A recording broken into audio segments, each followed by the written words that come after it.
దేశభక్తి భావాలతోని జాతీయ భావాలతోని పార్టీలు కూడా చాలా క్రియాశీలకంగా రాష్ట్ర స్థాయిలో పనిచేస్తూ సమాజంలో అందరినీ కూడా ప్రభావితం చేస్తూ తనదైన శైలి అనేక సేవా కార్యక్రమాలు కూడా చేపడుతూ మనిషి అన్నప్పుడు అది మన కోసమే కాదు సమాజం కోసం కూడా బతకాలని విశ్వసించేటువంటి రామలు మురళి గారు లీడర్ అండ్ మురళి ఇద్దరు శ్రీహరి గారు అడ్వకేట్ అందరికీ గాంధీనగర్ ఈ యొక్క కాలనీవాసులు బాలకృష్ణ మీరందరూ కూడా చెప్పుకున్న వాళ్ళు మిడిల్ క్లాస్ ఫ్యామిలీస్ రాష్ట్రంలో దేశంలో జరుగుతున్నటువంటి విషయాలన్నీ కూడా మీకు అవగతం పెద్దగా నేను చెప్పాల్సిన అవసరం లేదు కానీ మా బాధ్యత అంటే ఈ ఎన్నికలు ఏవైతే ఇప్పుడు జరుగుతూ ఉన్నాయో ఈ ఎన్నికలు కేవలం ఈ స్థానికంగా ఉండేటువంటి సమస్యలు అంశాల మీద మాత్రమే కాదు మన రాష్ట్ర భవిష్యత్తుతో వెనవేసుకున్నటువంటి ఈ ఎన్నికలు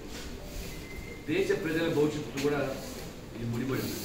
మీరు వేసే ప్రతి ఓటు ఈ దేశ హితం కోసం వేసే ఓటు అంటే అనేక పార్టీలు మీరు చూస్తున్నారు ఎన్నికల్లో ఓటు బ్యాంక్ రాజకీయాల కోసం ఓట్ల కోసం ఈ రకమైనటువంటి హామీలు వాగ్దానాలు లేదా బుజ్జలింపులు లేదా అపీజ్మెంటు ఇవన్నీ కూడా చూస్తూ ఉంటే ఒక్కోసారి అధికారం కోసం ఏ స్థాయికైనా దిగజారుతున్నటువంటి విషయం మీరు అర్థం చేసుకోవాలి మీరందరూ కూడా ఏ రకంగా ఇప్పుడు ఇంతకుముందు రామ్ గురించి చెప్పానో దేశం కోసం ధర్మం కోసం పనిచేసే పార్టీ మాట ఇవాళ కొన్ని పార్టీలు మీరు చూసుంటారు సనాతన ధర్మం మీద ఏ రకమైన విమర్శలు చేశారు ఆ సనాతన ధర్మం వినాశనం కావాలని చెప్పి ఏ రకంగా వారు శాపనార్థం పెట్టారు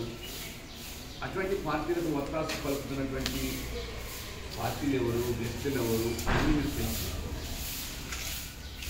మీరు అటువంటి పార్టీలను ప్రోత్సహించి మళ్ళీ గెలిపిస్తే ఇంకా భవిష్యత్తులో సనాతన ధర్మమే కాదు మనముగా బతకడం కూడా కష్టమైంది మనం ఏమనుకుంటున్నాం మన వరకు రాలేదు కదా వచ్చినప్పుడు ఆలోచన చేస్తాం ఇవాళ ఇజ్రాయెల్ ఏం జరుగుతున్నది ఇజ్రాయెల్ పాలస్తీన్ యుద్ధం అక్కడ ఉగ్రవాద శిబిరాలు ఏర్పాటు చేసుకొని హమాస్ పేరు మీద ఏ రకమైన దాడులకు ఉంటే సామాన్య పౌరులు నిమిత్తమా ఆ యుద్ధం కొనసాగుతున్నది అంటే మనము మన కుటుంబం అంతా సురక్షితంగా ఉన్నాము హాయిగా ఉద్యోగం చేసుకుంటే మనకి ఎందుకు వచ్చిన గొడవ అని మీరు అనుకుంటే కనీసం ఈ ఎన్నికల్లో మీ యొక్క అభిమతం వ్యక్తం చేయకపోతే ఇంకా పెద్దగిపోయింది వాళ్ళ సనాతన ధర్మ వినాశనం కోసం కొన్ని పార్టీలు ప్రయత్నం చేస్తూ ఉన్నాయి ఏ రకంగా మన దేవతలను అవమానపరుస్తూ మాట్లాడుతూ ఉంటే కూడా మరి 100 సంవత్సరాల చరిత్రలో కాంగ్రెస్ పార్టీ కూడా ఏ రకంగా వారికి మరి మద్దతు తెలుపుతుందో మీకు ఇక రాహుల్ గాంధీ మీకు తెలుసు ఎన్నికలు రాగానే రకరకాలైన దేశాలు రాముడు విద్య అంటారు రాముడు విద్య అంటారు రామసీత వృద్ధ అంటారు ఇంత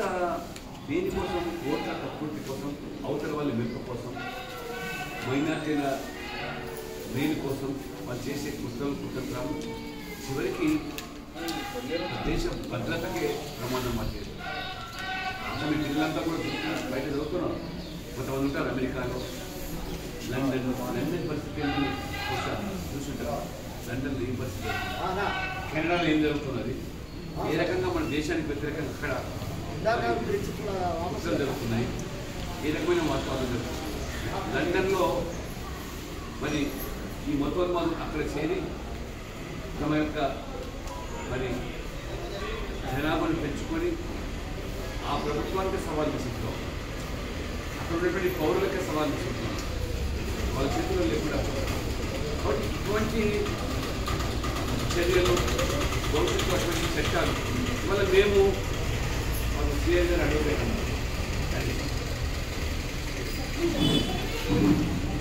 మీరు విజ్ఞులు మీరు ఇవాళ మేము భారతీయ జనతా పార్టీ చెప్పుకోవాలని ఉమ్మడి పౌర స్మృతి యూనిఫామ్స్ మీరు కూడా ఎందుకు ఇబ్బంది ఏంటి? ఏమైనా హిందూ ధర్మానికి అనుకూలంగా చట్టం చేస్తామని చెప్తారు. ఈ దేశంలో ఉండే ప్రతి పౌరుడికి చట్టం ఒకటే ఉండాలి. మా మతాలకు వేరే చట్టాలు ఉంటాయి, మీ మతాలకు వేరే చట్టాలు ఉండాలంటే అది బాగేం కాదు. సమంజసంగా మేము బాధిస్తే వాళ్ళని మీరు నొప్పిస్తూ ఉన్నారు. వారి జనాభా పెంచుకోవచ్చు, వారికి ఎందుకు మీరు నియంత్రణ చేయమంటారు, వారు ఒకరు నలుగురు చేసుకోవచ్చు, వాళ్ళ మతం వాళ్ళకు అంగీకరిస్తుంది, మీరు అడ్డుపడతారు. అంటే ఈ దేశ ప్రజల ప్రయోజనాల దృష్ట్యా ఈ దేశంలో ఉన్నటువంటి వనరులు సంపదను దృష్టిలో పెట్టుకొని మనము అన్ని మతాల్లో ఉన్నటువంటి